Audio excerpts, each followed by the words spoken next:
Episode 21. டேய், உனக்கு என்ன தைரியம் இருந்தா நீ என்னை கீழே போட்டிருப்ப என்று அவள் சத்தமாக கத்த, ஐயோ சாரிங்க, என் கை தெரியாமல் ஸ்லிப்பாகி நான் உங்களை கீழே போட்டுட்டேன், ஐ எம் சாரி என்று அவன் பாவமாக கூறினான். எது, கை ஸ்லிப்பாகி நான் கீழே விழுந்துட்டேனா? உன்னை நான் சும்மா விட மாட்டேன் என்று கூறி அவனை துரத்த ஆரம்பித்தாள். 2 பேரும் அங்கும் இங்கும் ஓட ஆரம்பித்து விளையாட ஆரம்பித்து விட்டார்கள். அவர்கள் ஆல்ரெடி நனைந்திருந்ததால் டைல்ஸ் வழுக்கி 2 பேரும் கீழே விழுந்தார்கள். ஜனனியின் மேல் சந்தோஷ் விழ அவள் அவனை அப்படியே பார்த்து கொண்டாள். 2 பேரின் கண்களும் ஒருத்தருக்கொருத்தர் மோதிக்கொண்டது. சிறிது நேரம் கழித்து தன் நிலைக்கு வந்த 2 பேரும் ஒருத்தருக்கொருத்தர் தள்ளி நின்று கொண்டார்கள். அதன் பிறகு, ஹீரோ, உங்கள் ட்ரெஸ் எல்லாம் ரொம்ப நனைஞ்சிருச்சு, போங்க போய் ட்ரெஸ் சேஞ்ச் பண்ணுங்க, இல்லைன்னா ஜலதோஷம் பிடிச்சிடும் என்று ஜனனி கூறினாள். சிறிது நேரத்தில் ஆடையெல்லாம் மாற்றி விட்டு வந்தவன், ஆமாங்க, எனக்கு ஆல்ரெடி கோல்டு ஃபீவர் வேறு, அதனால தான் சீக்கிரமாக ட்ரெஸ் சேஞ்ச் பண்ணிட்டேன். ஒரு நிமிஷம் என்று கூறிக்கொண்டே தன் பீரோயில் ஏதோ தேட ஆரம்பித்தான். சிறிது நேரத்தில் அவன் கையில் ஒரு ட்ரெஸ் கிடைத்தது. அதை எடுத்து அவள் கையில் கொடுத்து, இது என்னோட அக்காவோட ட்ரெஸ் தான், இதை நீங்கள் போட்டுக்கோங்க, அப்புறமா கொடுத்தாலும் போதும் என்று சந்தோஷ் கூறினான். சரி என்று அவள் தலையாட்டி கொண்டே அவள் பாத்ரூமுக்கு போய் அந்த உடைகளை மாற்றிக்கொண்டாள். அதன் பிறகு, ஏ ஹீரோ, இந்த இடம் எவ்வளோ அழகாக இருக்குது. ஆமாம், எதுக்கு இந்த கிழமை இவ்வளோ பெரிய வீடை கட்டி வச்சுருக்காரு? சாகும்போது நான் கொண்டா போக போகிறாரு? நான் எவ்வளோ கஷ்டப்பட்டேன்னு எனக்கு தான் தெரியும். சரி, என்னோட புராணத்தை விடுங்க. இந்த ரூமே இவ்வளோ பெருசாக இருக்கே, அப்போ இந்த ஃபுல் வீடு எவ்வளோ பெருசாக இருக்கும்? ஏ ஹீரோ, என்னை சுற்றி காட்டுறியா என்று ஆர்வமாக கேட்டாள் ஜனனி. எது, இந்த வீடை ஃபுல்லாக சுற்றி காட்டணுமா? ஹே ஹலோ, இங்கெல்லாம் சுற்றியெல்லாம் காட்ட முடியாது. இங்கே சக்கரவர்த்தின்னு ஒரு புலி இருக்குது. கொஞ்சம் விட்டா ஒன்றை சேர்த்து இட்லிக்கு தொட்டு சாப்பிட்றோம். வீட்டில் வேற யாராவது பார்த்துட்டாங்கன்னா அதை விட பெரிய பிரச்சனை ஆகிடும். நீயாச்சும் பரவாயில்லம்மா, பொம்பளை பிள்ளைன்னு விட்டுருவாங்க. ஆனால் என்ன அப்படி இல்லை, தோலை உரித்து மேலே தொங்க விடுவாங்க. பரவாயில்லையா என்று சந்தோஷ் கேட்க, ஜனனி குபீர் என்று சிரித்து விட்டாள்.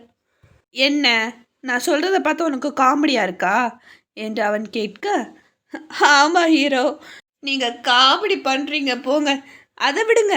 உங்களை பார்க்குறதுக்காக கஷ்டப்பட்டு ஏனியை திருடி காம்பவுண்ட்லேருந்து குதித்து உள்ளே வந்து செக்யூரிட்டி கிட்டேருந்து, வாட்ச்மேன் கிட்டேருந்து, தோட்டக்காரன், வேலைக்காரன், அவன் இவன் கிட்டேருந்து தப்பிச்சு பைப்பை பிடிச்சி மேலே வந்து குதித்து உங்களை வந்து பார்த்தா நீங்கள் ஒரு வீடை கூட எனக்காக சுற்றி காட்ட மாட்டீங்க.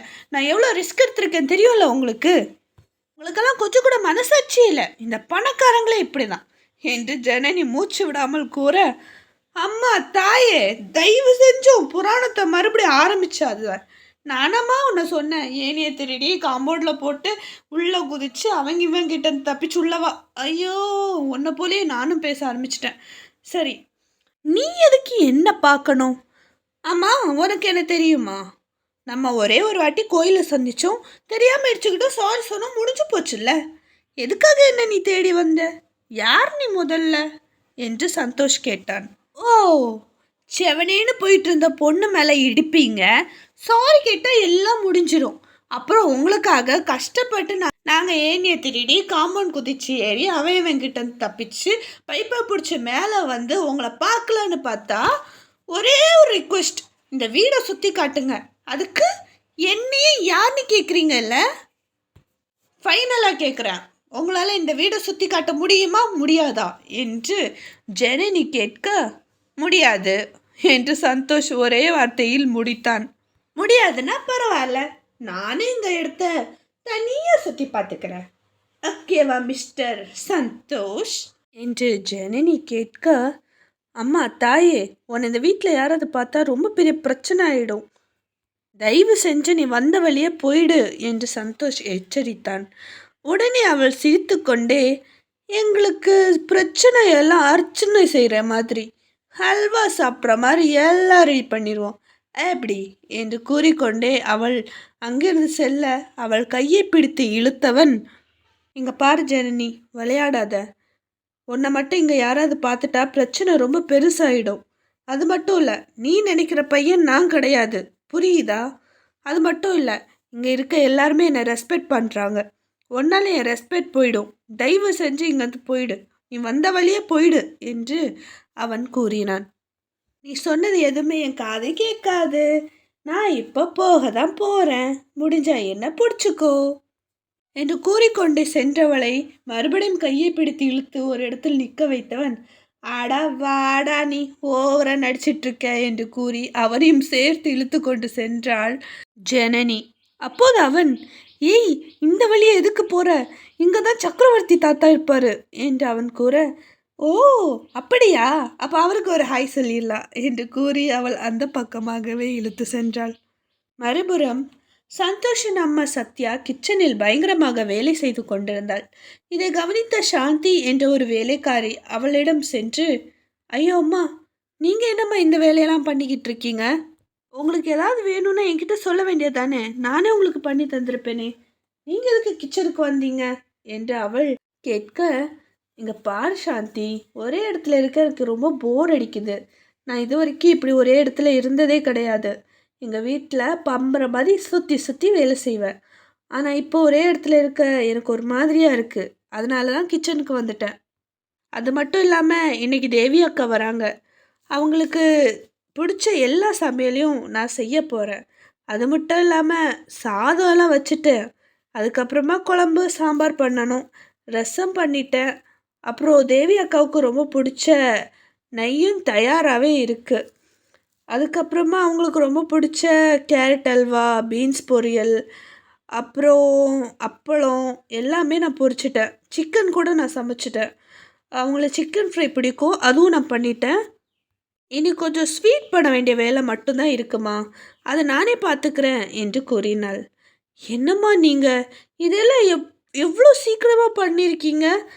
ஐயோ, இவ்வளோ பண்ணி நீங்கள் ரொம்ப டயர்டாக இருப்பீங்க, போங்க போய் ரெஸ்ட் எடுங்க, மற்ற வேலையெல்லாம் நானே பார்க்குறேன் என்று கூற, அதெல்லாம் ஒன்றும் இல்லை சாந்தி, நான் சமைச்சா தேவி அக்காவுக்கு ரொம்ப பிடிக்கும், அதனால தான் நான் சமைக்கிறேன் என்று கூறவும், சரிம்மா, நீங்கள் உங்ககிட்ட பேசியனால ஜெயிக்க முடியாது, நீங்களே பண்ணுங்க, நான் உங்களுக்கு உதவி பண்ணுறேன் என்று அவள் கூறினாள். தேவி அக்காவுக்கு வடை பஜ்ஜினா ரொம்ப பிடிக்கும். அதை நான் செய்கிறேன். கூடவே லட்டு, பால்கோவா, குலாப் ஜாமுன், ரசகுல்லா, ரசமிலாய் எல்லாமே பண்ணிடலாம். அது என் பையனுக்கும் ரொம்ப பிடிக்கும். அவனுக்கும் நம்ம லிஸ்ட்டு ரெடி பண்ணணும்ல, இல்லைனா பெரியம்மாவை பார்த்த சந்தோஷத்தில் என்ன மறந்துட்டீங்கன்னு கத்த ஆரம்பிச்சிருவான் என்று கூற, சாந்தி சிரித்து கொண்டே, அது என்னமோ உண்மைதாம்மா, ஆனால் சின்னையா ரொம்ப ஸ்வீட், சண்டைலாம் போட மாட்டார் என்று கூறி சிரித்து கொண்டே 2 பேரும் சேர்ந்து கிச்சனுக்கான வேலைகளை பார்க்க ஆரம்பித்தார்கள்.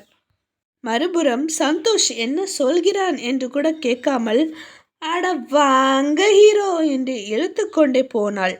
அங்கும் இங்கும் பார்த்தாள். அங்கே ஒரு இடத்தில் சக்கரவர்த்தி தாத்தா ஹாலில் அமர்ந்து நியூஸ் பேப்பர் படித்து கொண்டிருந்தார். அதை பார்த்து ஜனனி சிரித்து கொண்டே, சக்கரவர்த்தி தாத்தா என்று அவள் கத்தினாள். இதை பார்த்த சந்தோஷ் தலையில் அடித்துக்கொள்ள அவர் திரும்பி பார்த்தார். சந்தோஷம் மலரும்.